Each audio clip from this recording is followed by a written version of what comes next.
এক একটি তরমুজ আকারে এতটাই বড় এবং ওজনে ভারী যে একা তোলাই যেন কষ্টসাধ্য। তাই তো রীতিমতো ভারে করে তরমুজ নিয়ে যাচ্ছেন কৃষকরা। ফসলে এমন বড় আকারের তরমুজ দেখে মন জুড়িয়েছে তাদের। এমন তরমুজ মাঠে বসে কেটেই এর স্বাদ গ্রহণ করছেন তারা। আলহামদুলিল্লাহ, অনেক ভালো লাগলো। অনেকদিন পরে নিজ এলাকার তরমুজ ক্ষেত থেকে তরমুজ তুলি খাইলাম। তরমুজটা খেয়ে অনেক স্বাদও লাগলো। গাইবান্ধার সুন্দরগঞ্জের বেলকা নবাবগঞ্জ বালুচরে পরীক্ষামূলকভাবে প্রথমবারের মতো তরমুজ চাষ করে বাজিমাত করেছেন তরমুজ চাষিরা। এসব তরমুজ শুধু আকারেই বড় নয়, খেতেও রসালো ও মিষ্টি হওয়ায় ফসল থেকে তরমুজ তোলা মাত্রই কিনে নিয়ে যাচ্ছেন পাইকাররা।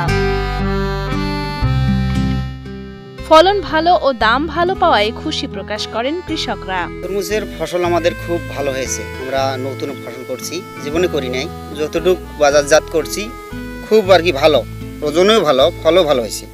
প্রায় 15 কেজি, 12 কেজি, 8 কেজি। এ অঞ্চলের তরমুজ ব্যবসায়ী, পাইকাররা ও সাধারণ ক্রেতারা আগে ভালো ফলের আশায় ছুটতেন বগুড়া, পঞ্চগড় সহ বিভিন্ন এলাকায়। তবে এবার তরমুজের ভালো ফলন হওয়ায় এবং খেতে রসালো ও মিষ্টি হওয়ায় এখান থেকেই তরমুজ সংগ্রহ করছেন পাইকাররা। এবছর বালুচরের সবুজ লতাপাতার ফাঁকে উকি দিয়েছে 12 থেকে 14 কেজি ওজনের এক একটি তরমুজ। পরের মৌসুমে এই চাষ আরো বাড়বে বলে আশা প্রকাশ করেন তরমুজ চাষিরা। আমরা এই তরমুজ চাষটা করছি, ইনশাল্লাহ আল্লাহর রহমতে যথেষ্ট ফলন আসছে। এলাকায় আগে তরমুজ আবার চাষ হতো না, বালু জমি এমনিতে পড়ে থাকতো। আমরা এইবারে স্কাচ ফাউন্ডেশনের পরামর্শ নিয়ে কৃষি দল গঠন করি। ওই গঠন করার পরে ওরা কিছু আমাদের অর্থ সহযোগিতা করছে। এই সহযোগিতার কারণে আমরা এবার এই প্রজেক্টটা করা সক্ষম। তিস্তার চরের বিপুল পরিমাণে তরমুজ উৎপাদনে ব্যবসায় লাভের মুখ দেখবে বলে আশাবাদী পাইকাররা। এছাড়াও সরাসরি জমি থেকে তরমুজ কিনে খেতে পেরে খুশি হচ্ছেন সাধারণ মানুষ। এখানে আমাদের স্থানীয়ভাবে আমাদের এলাকায় পাচ্ছি, তাহলে মনে করেন আমাদের চাষিদেরও উৎপাদন হবে, টাকার আমাদের 2 টাকা যদি এখানে আমরা পাই, 2 টাকা ব্যবসার লাভবান হতে পারবো। এখানে মনে করেন আমরা তরমুজটা দেখিয়ে কাটতে লাগছি, জিনিসটা ভালো।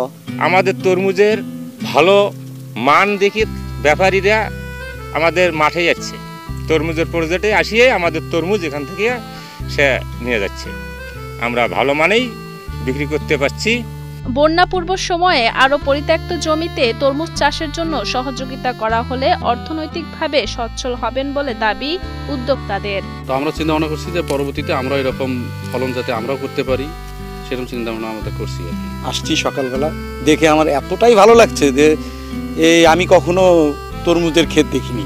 বিভিন্ন ক্ষেত দেখছি আমি, কিন্তু তরমুজের ক্ষেত দেখিনি।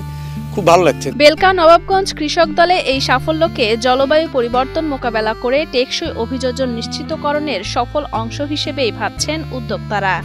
তাদের প্রয়োজনীয় প্রশিক্ষণ, বীজ ও সার সহ অন্যান্য কারিগরি সহযোগিতা প্রদান করে পরীক্ষামূলক তরমুজ চাষে উদ্বুদ্ধ করা হবে বলে আশ্বস্ত প্রকাশ করেন কেয়ার বাংলাদেশের প্রোগ্রাম ম্যানেজার জগলুল রাজীব। কৃষি ব্যবস্থাকে এই পরিস্থিতির সাথে খাপ খাইয়ে আমরা আসলে চেষ্টা করে যাচ্ছি, যাতে করে চর অঞ্চলের মানুষ এই পরিবর্তিত পরিস্থিতিতেও তাদের স্বাভাবিক কৃষি কার্যক্রম পরিচালনা করতে পারে। এরই অংশ হিসেবে আমরা উত্তরাঞ্চলের যে অপ্রচলিত ফসল তরমুজ চাষকে আমাদের যে কৃষক দল রয়েছে তাদেরকে উদ্বুদ্ধ করার পাশাপাশি কেয়ার বাংলাদেশ থেকে সার্বিক সহযোগিতা প্রদান করা হয়েছে। তাদেরকে প্রশিক্ষণের মাধ্যমে তৈরি করা হয়েছে এবং যে সরকারি যে দপ্তরগুলো রয়েছে দপ্তরগুলোর সাথে সমন্বয় করে তাদের বিভিন্ন সময় পরামর্শ প্রদান করা হয়েছে।